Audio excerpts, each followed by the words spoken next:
Assalomu alaykum hurmatli televizor ko'ruvchilar. Uyg'ur televiziyasining kundalik xabarlarini ko'rishingizni qarshi olamiz. Sharq Turkiston ulamolar birligining 6-qatimliq kengash yig'ini muvaffaqiyatli oxirlashdi. Uyg'ur adliya arxivining xizmat doirasi kengaymoqda. Uyg'ur hay'ati Limon kino shirkatiga Uyg'urlar nomidan rahmat etdi. Eron Ukrainadan kechirim so'radi.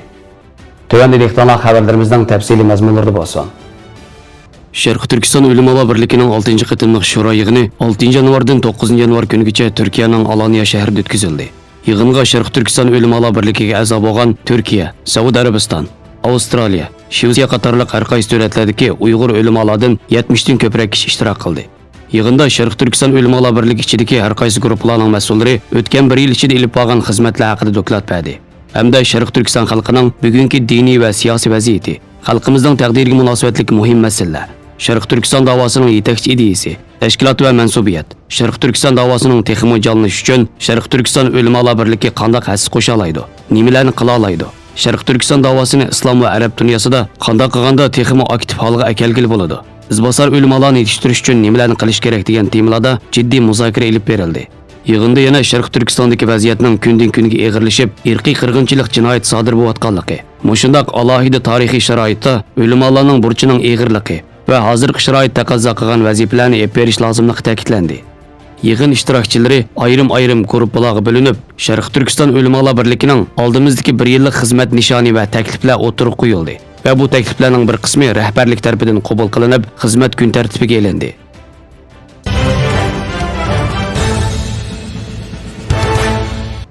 Atalmış Şinjan Uyghur Abnum Rayonluq hökumətinin Qorçaq rəisi Şöhrət Zakirning oldingi yili dekabr oyida lagerdagilar o'qish bitirib uylariga qaytdi degan yolg'on bayonotga qarshi ma'lumotlar xalqaro matbuotlarda to'xtamay e'lon qilinmoqda.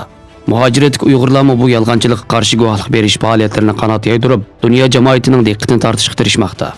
Uyg'urlarning guvohlik faoliyatlari xalqaro jamiyat va axborot sohasining diqqatini Xitoyning Sharq Turkistondagi jazo lagerlariga tortayotgan demokratik davlatlarning Xitoyga besim ishlatishiga turtki bo'layotgan muhim omillarning biri hisoblanadi.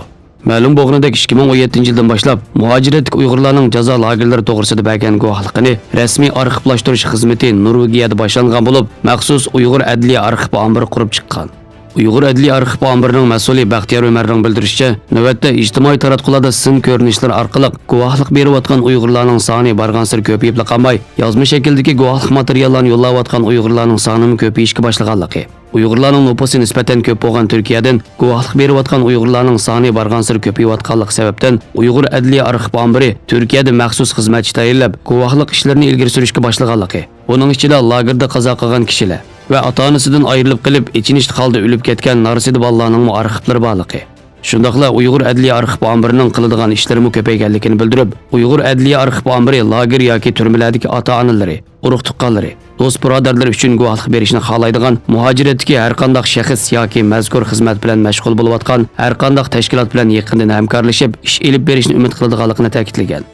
Baxtiyor Umar apandining bildirishicha, to'plangan bu arxivlar ilgari bir qatim Yevropa Ittifoqi va Birlashgan Davlatlar Tashkiloti kishilik huquq kengashi qatorliq organlarga yo'llangan.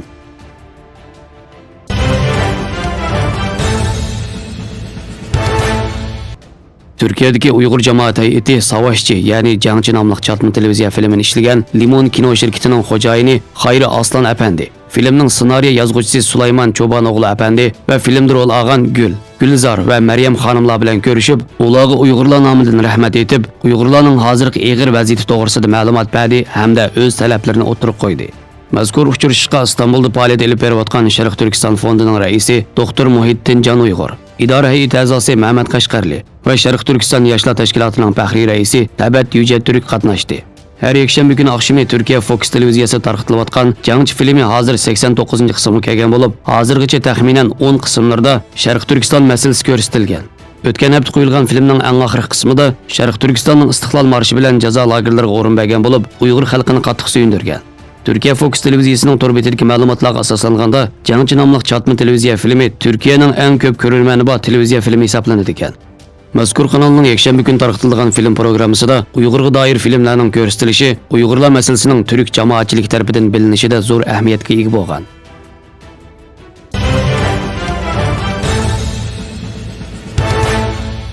Iran prezidenti Hasan Ruhani Ukraina prezidenti Vladimir Zelenskiyga telefon qilib kechirim so'radi. Ukrayna Prezident Mahkamasi ishxonasi tarafidan bu vaqt e'lon qilingan yozma bayonotda eskartilishicha, telefon suhbatida Ruhoniyning Ukrayna havo yo'llari shirkatiga oid yo'lovchilar aeroplanini xato holda etib tushirayotganliklari uchun kechirim so'raganligini ta'kidlab, Ruhoniy Ukrayna xalqiga va qazoda hayotidan ayrilganlarning oila tavobatlariga ta'ziya bildirganligi, 176 kishi qazo qilgan tragediya sababli Ukraynadan kechirim so'raganligi, Ruhoniy bu tragediyaning davlatining xato harakatlari sababidan maydonga kelganligini butunlay e'tirof qilganligini bildirgan. İran doiralarining yo'lovchilar aeroplanining tushirilishida javobgarligi bor kishilardan hisob ilinadiganlik eskartilganligi qayd qilingan bayonotda Zelenskiy qazoda hayotidan ayrilgan Ukraina fuqarolariga oid jasadlarning eng qisqa vaqt ichida davlatiga qaytarib berilishining zarurligini ta'kidlab, Ukraina davlat mudofaa ministrligining Eronga qazoga munosabatlik to'lam to'lash shartlarini o'z ichiga olgan not topshirdiganligini qayd qilgan. Xabarlarimizni ko'rganingizga rahmat. Ko'rishguncha omon bo'linglar. Xayr xo'sh. Allohga omonat.